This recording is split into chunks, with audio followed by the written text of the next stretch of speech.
먼저 감사 인사 드리고 말씀을 전하려고 합니다. 2017년 1월에 서울시민교회에서 10년간 장애인 사역과 또 복지 사역들을 감당하다가 부르심이 있어서 의정부 지역의 숲교회라는 이름으로 개척을 하게 되었습니다. 서울시민교회 파송도 있었고 또 그렇지만 좀 무모하고 되게 이렇게 좀 앞이 막막한 상황 가운데에서 교회를 개척하고 또 장애인들의 고용과 자립 지원을 위하여서 비즈니스 모델들을 만들고 법인을 만들고 또 사회적 기업을 설립하게 되는 좀 그런 과정들이 2017년 1월에 있었습니다. 서울 영동교회가 함께 기도해 주시고 또 응원해 주시고 또 물질로 정기적으로 후원해 주시고 3년간 함께 동력해 주셔서 저희 교회가 안정적으로 잘 성장할 수 있었고 또 좋은 열매들이 있었습니다. 지금은 36명의 정규직 직원들과 함께 4개의 매장과 또 2개의 물류장, 또 온라인 마켓, 그리고 본부까지 해서 정말 치열하게 장애인들과 함께 노동하면서 일하면서 또 일터에서 하나님 섬기며 또 교회로 이렇게 세워져 가고 있습니다. 제가 사실은 노동하는 일하는 목사입니다. 그래서 금요일까지는 열심히 노동자로 살다가 토요일 날 이제 목사로 변신을 합니다. 그래서 그런데 이제 주일날 만나게 되는 우리 발달장애인 직원분들은 여전히 제가 김경호 대표로 보이는 모양입니다. 그래서 호칭이 목사로 바뀌는 게 참 힘든 모양입니다. 그래서 그냥 그러려니 하고 그냥 대표로 주일날도 살고 있습니다. 그래서 토요일날 이제 대표로 바뀌는 과정이 좀 목사로 바뀌는 과정들이 처음에는 되게 많이 힘들고 좀 어색했는데요. 그래도 또 은혜를 사모하고 기도하고 하면서 이제 토요일날 특히 이제 목사로 변신을 하는데요. 이번 주는 되게 힘들더라고요. 또 큰 교회 설교를 하러 가야 되는 목사니까 부담이 더 하더라고요. 그래서 설교를 준비하고 하는 가운데 찬양도 많이 듣고 이제 그랬었는데, 그럼 오늘 제가 아침에 주보를 보고 너무 깜짝 놀랐습니다. 제가 이번 주 특히 금요일, 토요일 목사로 변신하는 과정에 제일 은혜를 많이 준 그 찬양이 누구였냐면 오늘 2부 예배 특송을 하셨던 소프라노 이혜원 신 겁니다. 제가 눈을 의심했습니다. 제가 라이브로 직접 보다니 결론은 하나님이 김경호 목사를 정말 긍휼히 여기시는구나, 불쌍히 여기셔서 은혜를 주시는구나, 또 그런 마음이었습니다. 여러분, 오늘 예배를 드리고 찬양을 드리고 또 하나님의 말씀을 받고 하는 이 과정들이 너무 행복하고 좋습니다. 그렇죠. 그래서 찬양을 듣는 것만으로도 또 성도의 그 밝은 환한 얼굴을 보는 것만으로도, 훈훈하게 악수를 나누는 것만으로도, 한 지체로 이렇게 모이는 것만으로도 진짜 위로가 되고 이렇게 은혜가 되는 것 같습니다. 특히 코로나 시대가 끝나고 이제 대면으로 함께 모이는 이 시점에 이렇게 부어주시는 이 은혜들이 어떻게 또 우리의 이웃으로 또 우리의 성도들에게 또 이 지역으로 흘러가야 할지에 대해서 조금 더 명확하게 우리가 하나님의 말씀 앞에 서고 또 해답을 얻는 그런 시간이 되었으면 좋겠습니다. 여러분, 장애인 주일입니다. 장애인의 사역을 하고 또 장애인의 복지를 위해서 더 하라. 우리 모두가 다 헌신해야 된다라는 이런 당부가 있으면 부담이 될 수 있습니다. 그렇죠. 그런데 오늘 우리 안에 장애인 사역을 위한 누군가의 절실한 필요들이 보이고 또 장애인 복지 현장에서 누군가의 도움이 시급하게 보이는 그런 상황들이라면 그곳에 교회가 있어야 합니다. 그리고 그곳에 믿음의 성도들을 통하여서 그 섬김으로 그 상황들이, 그 아픔들이 채워져야 합니다. 저는 한 20년 넘게 이 사역을 계속 해오고 있는데요. 늘 질문합니다. 예수님 어디 계셨을까? 예수님이라면 어디에 관심을 가지고 계실까? 그런 늘 생각들을 해보게 됩니다. 여러분, 오늘 예수님이 어디 계실까요? 예수님이 지금 제일 관심을 두는 영역이, 관심을 두는 대상이 누구일까요? 라고 생각해 보면 오늘 우리가 어디에서 무엇을 해야 될지에 대한 명확한 답을 얻게 됩니다.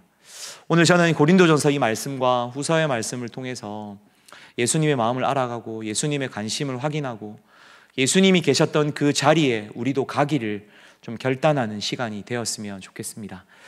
오늘 이 시간 정확하게 9년 전에 어떤 일이 있었냐면 2013년 4월 24일 시간으로는 8시 45분 방글라데시 다카라는 수도에 라나 플라자라는 의류 공장이 9층의 의류 공장이 붕괴되는 사고가 있었습니다. 여러분 혹시 들어보신 적이 있나요? 그 사고로 그 자리에서 바로 압사당해서 죽음을 허망하게 맞이한 희생자들이 대부분 여성 의류 직공들이었습니다. 옷을 만드는 직공들이었습니다. 무려 1125명이 그 자리에서 사망하고 무려 2500명이 사상을 입는, 부상을 입는 굉장히 아픈 사건이었습니다. 여러분 그 사건 가운데 그러한 열악한 노동 환경 가운데에서 저임금으로 정말 고통당하고 있는 우리의 이웃들에 대하여서 여성 의류 직공들에 대한 이야기들이 화자되고 또 논의되기 시작했습니다. 여러분 그곳에서 허망하게 죽음을 맞이한 그 여성 직공들의 1시간 시급이 얼마였는 줄 아세요? 24센트, 우리나라 돈으로는 266원이었습니다. 10시간을 꼬박 일하고 물 한 잔 마시고 점심 먹는 30분을 제외하고 모두 열악한 노동 환경 가운데에서 일을 해야 되는 그 분들의 하루의 1급이 2,600원 정도밖에 되지 않습니다. 여러분들이 입고 있는 그런 글로벌 유명 의류 브랜드의 옷들이 그런 저임금 노동자들의 고생과 희생과 눈물과 피로 만들어진 옷이라는 사실입니다. 이 일들로 인하여서 이후에 의류업계가 또 저임금 노동시장에서 시달리는 많은 노동자들의 아픔과 처우들을 개선해야 된다는 목소리가 나왔습니다. 그럼 예수님이 어디 계실까요? 저는 그 현장에 계신다고 생각합니다. 오늘 우리가 장애인의 날입니다. 장애인의 주의를 지키고 있습니다. 장애인의 삶도 마찬가지인 것 같습니다. 좀 무겁긴 하지만 오늘 우리 이 시대 가운데, 우리 한국 땅 가운데 장애인들의 삶을 한번 우리가 돌아보아야 할 것입니다. 우리 장애인 인구가 몇 명인 줄 아세요? 우리 그 정도는 이제 알아야 되니까. 우리나라 전체 장애인 인구가 262만 명입니다. 인구로 치면 전체 인구의 5% 정도가 되고요. 직계가족과 가족들까지 합치게 되면 장애인과 함께 더불어 살아가고 있는 우리의 이웃들이 1,000만 명 정도가 된다라고 가정을 합니다. 여러분 인구의 5분의 1이 한 20% 넘게가 장애인과 함께 사는 가족들 혹은 장애인 당사자인데 우리가 왜 장애인의 날을 지켜야 하고 장애인의 날을 기념해야 되고 장애인 주의를 지키고 있을까요?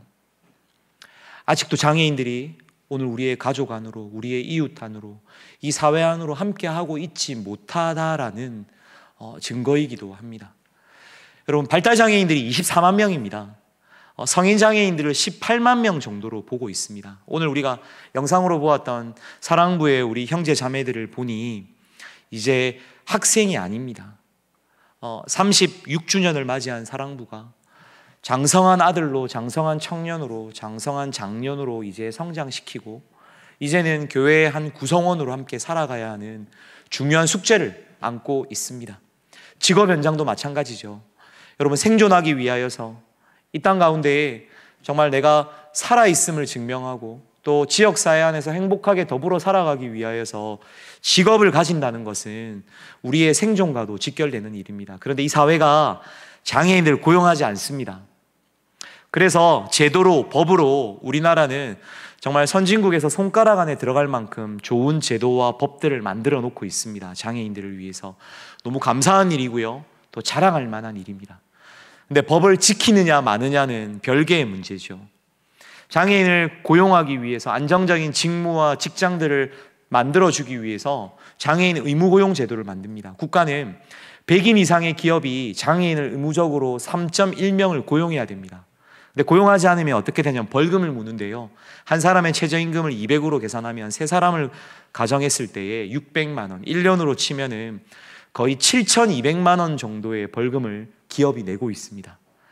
여러분 여기에서 한번 질문 드려볼게요. 우리나라 민간 기업들이 장애인을 고용하지 않고 그냥 계산기를 두드려 보니 그냥 벌금을 내는 게 낫겠다라고 생각하고 장애인을 고용하지 않고 내는 벌금의 총액이 얼마인 줄 아세요? 1년에 얼마 정도 벌금을 낼까요? 6천억 원 정도가 됩니다. 별로 안 놀라시네요. 저는 듣고 깜짝 놀랐습니다. 욕이 나올 뻔했습니다. 기업이 당연히 주주들과 또 CEO들과 또 투자자들의 이윤을 위해서 존재하는 이윤 목적의 기업이지만, 여러분, 장애인들을 위하여서 조금 더 고민하고 함께 일하며 함께 지역사회에 살아갈 수 있는 작은 배려, 작은 준법 정신, 그마저도 사라진 곳이 이 사회입니다. 여러분, 저는 이 숫자가 너무 화가 났었는데요. 국가는, 공공기업들은 장애인들을 3.4명 고용해야 됩니다. 숫자가 좀 더 높죠. 근데 지금까지는 벌금을 내지 않았습니다.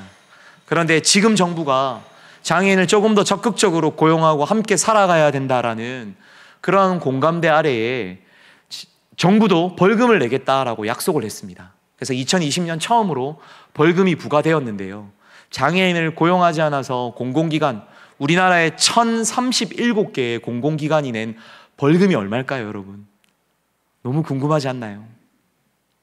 작년 한 기사에 따르면 우리나라가 장애인을 고용하지 않아서 낸 공공기관의 벌금이 무려 892억 원입니다.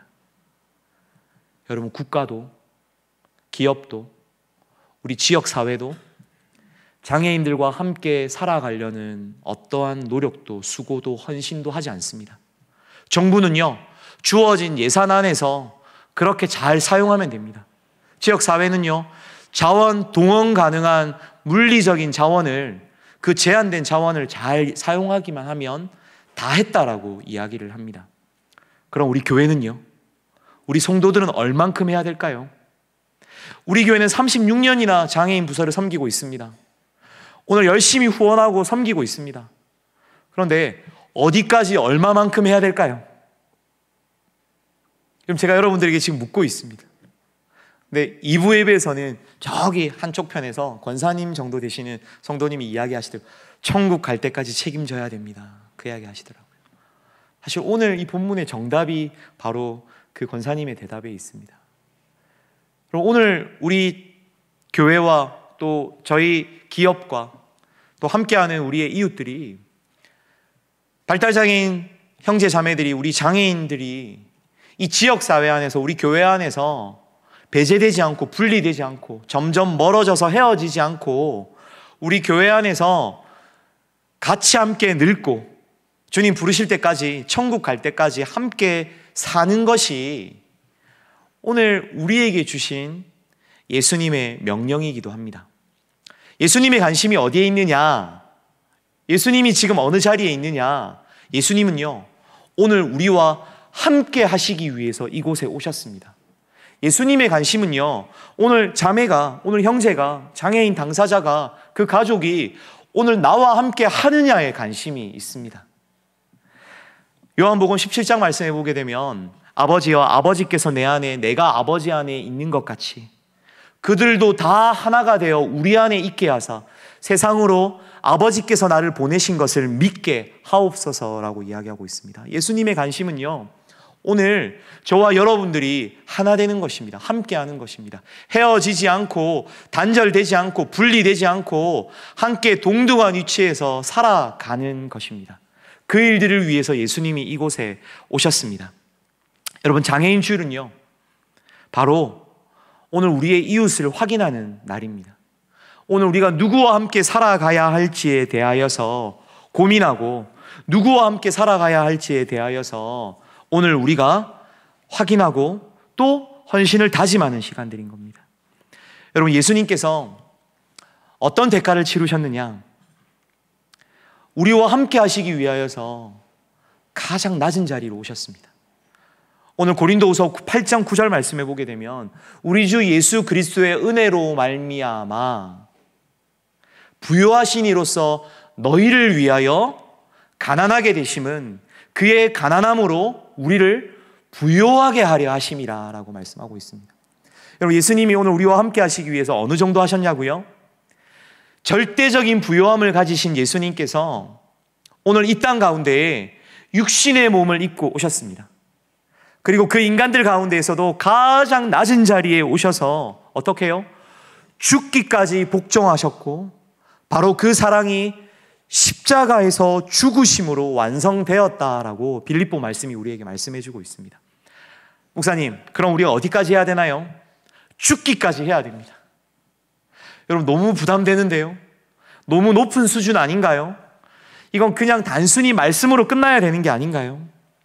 오늘 예수님께서 우리에게 그 기준을 말씀해 주시고 여러분에게 명령하고 있습니다. 낮아지자, 섬기자, 가난해지자. 여러분, 이게 너무 어려우니까 오늘 우리는 은혜를 구해야 되는 것입니다. 기도해야 되는 것입니다.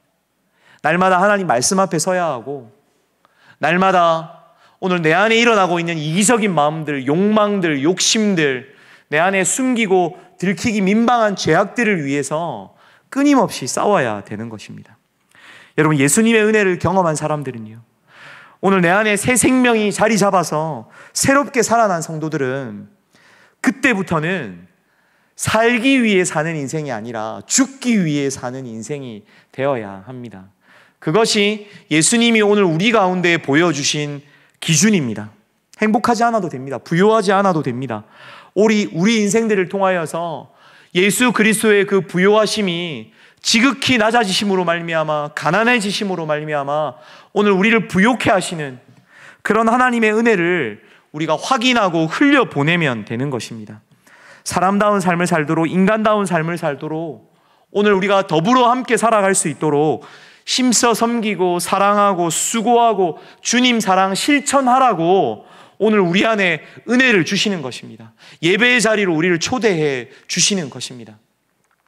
주님의 부요, 자신을 낮추시고 십자가의 죽으심으로 말미암아 우리를 사랑하신 그 사랑, 그의 가난함으로 시작된 이 모든 고통을 여러분 누구를 위해서 오늘 가장 낮은 자리로 자신의 삶을 감수하시며 희생하셨냐면, 오늘 성경에 따르면 너희를 위한다라고 말씀하고 있습니다. 오늘 너희를 사랑하고 살리는 그 일을 위하여서 내가 그의 가난함으로 이 목적을 이루기 위하여서 이 땅에 오셨다라고 말씀하고 있습니다. 여러분, 오늘 그 은혜를 누리고 있습니까? 오늘 내가 은혜롭다라고 생각하십니까? 내가 은혜로 산다라고 생각하십니까? 그건요, 단순히 행복하다, 복되다, 부유하다, 안정적이다, 형통하다라는 것이 아닙니다. 여러분, 은혜롭다는 것은 은혜롭기 때문에 더 사랑하는 자리로 나가는 것, 은혜롭기 때문에 더 섬기고 희생하고 수고하는 자리로 나가는 것이 그게 은혜입니다. 오늘 예수님께서는 오늘 우리를 그렇게 부르셨습니다. 등경 위의 등불로, 산 위의 마을로, 세상의 빛과 소금으로, 이 땅에 섬기는 자로 오늘 우리를 부르고 있습니다. 왜요? 함께 살라고요. 장애인들과 함께 더불어 살아가라라고요. 여러분, 산다라는 것은, 함께 한다라는 것은 단순히 그냥 돕고 봉사하는 행위가 아닙니다. 여러분, 오늘 우리 이 땅의 복지와 또 이 땅의 다양한 삶의 사회 문제들을 다룰 때 예전에는 기독교가 이정표를 제시해 줬습니다. 예전에는 기독교가 강력한 리더십을 발휘하고, 예전에는 기독교가 좋은 모범을 통하여서 사회에 선한 영향력을 끼쳤습니다. 아, 교회가 희망이네라고 사람들이 이야기했습니다. 이제는 더 이상 장애인 부모님들이 교회를 기대하지 않습니다.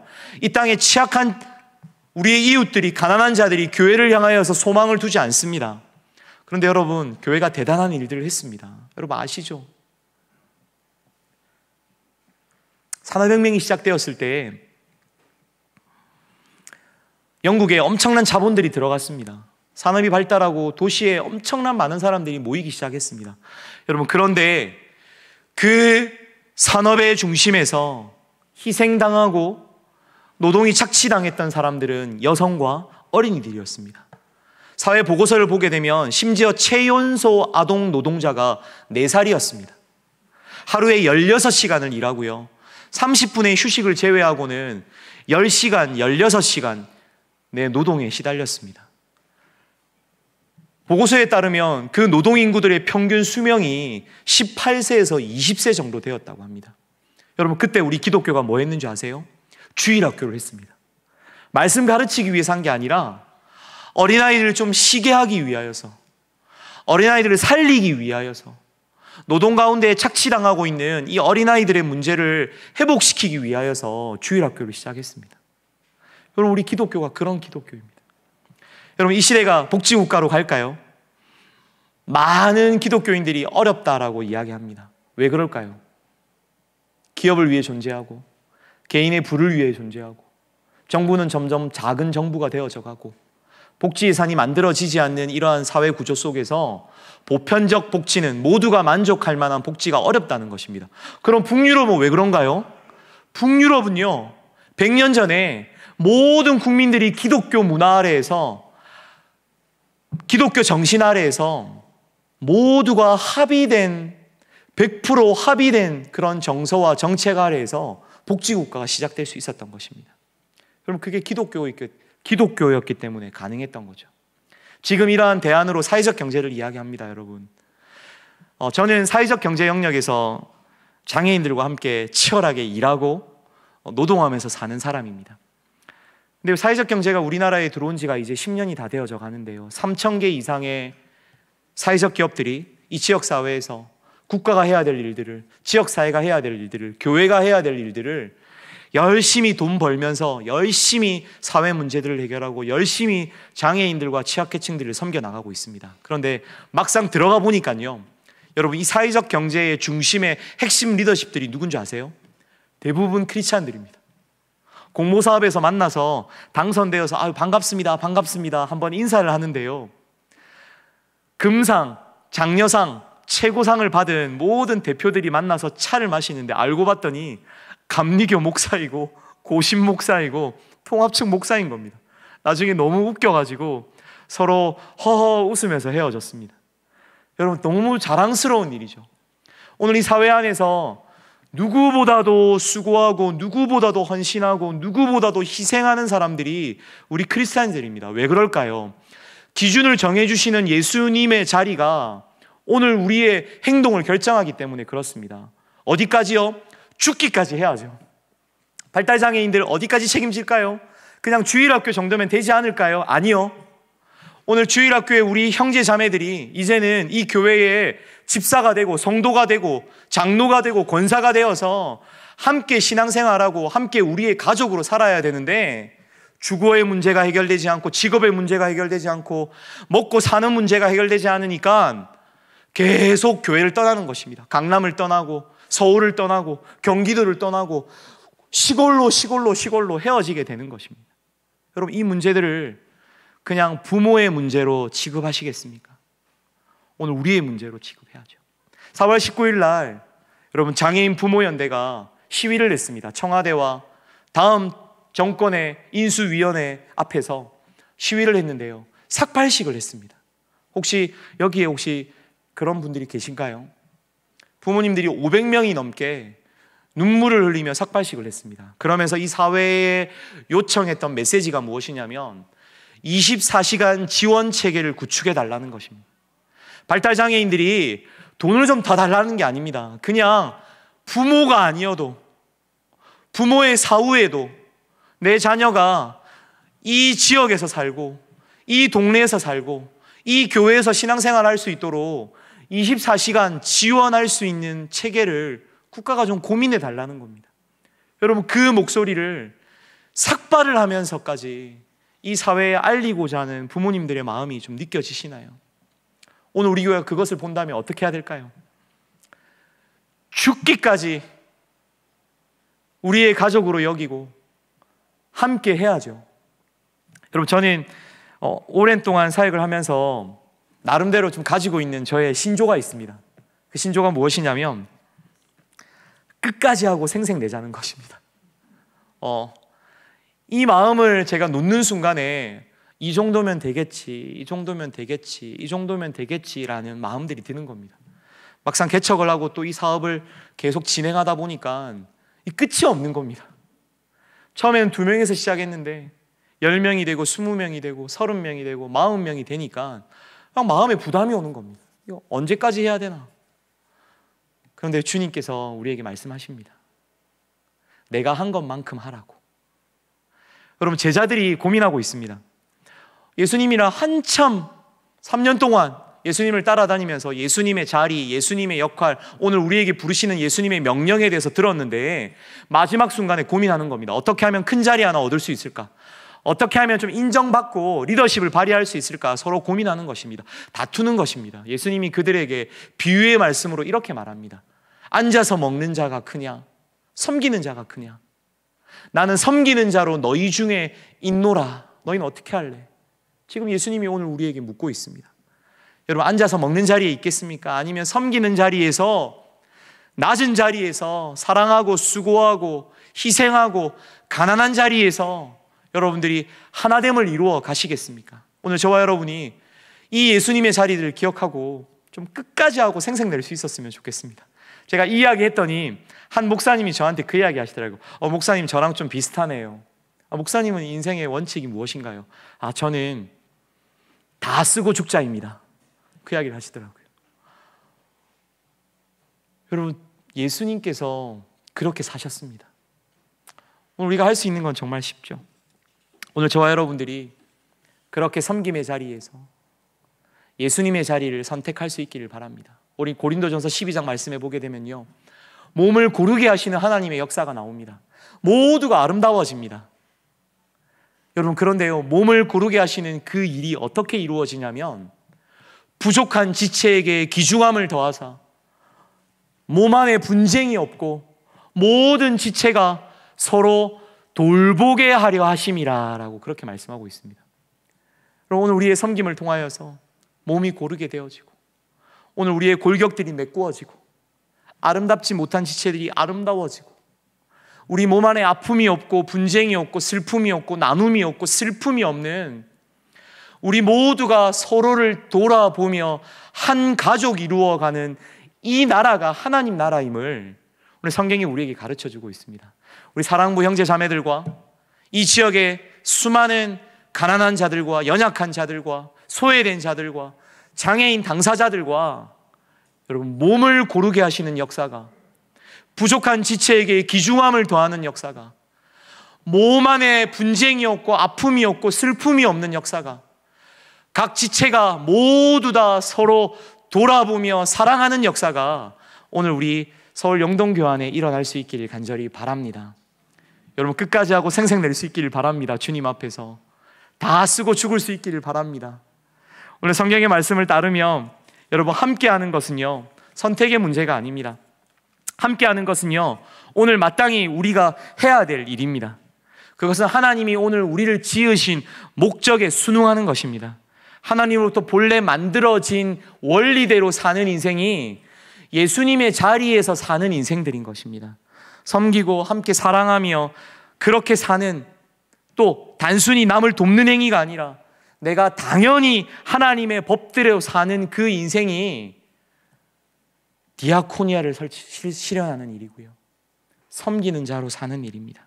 오늘 저와 여러분이 이러한 가난한 자리에서 대접받는 자리가 아니라 섬기는 자로 함께 살아갈 수 있는 그런 저와 여러분들이 될 수 있기를 바랍니다.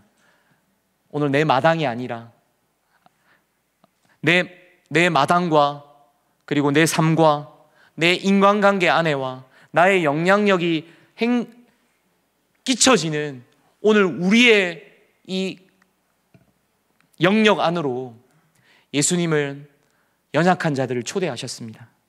오늘 서울 영동교회가 주님의 마음을 따라서, 주님의 자리를 따라서 오늘 내 마당, 내 삶터, 내 인간관계 안으로, 내 삶 안으로, 우리 교회 안으로 발달장애인 당사자들과 그 가족들을 초대하고 어떤 도움을 주고 받는 개념이 아니라 한 가족으로, 한 지체로 서로 돌볼 수 있는 하나됨을 이루어가는 가족 공동체로 하나님 나라를 이루어갈 수 있기를 간절히 바랍니다.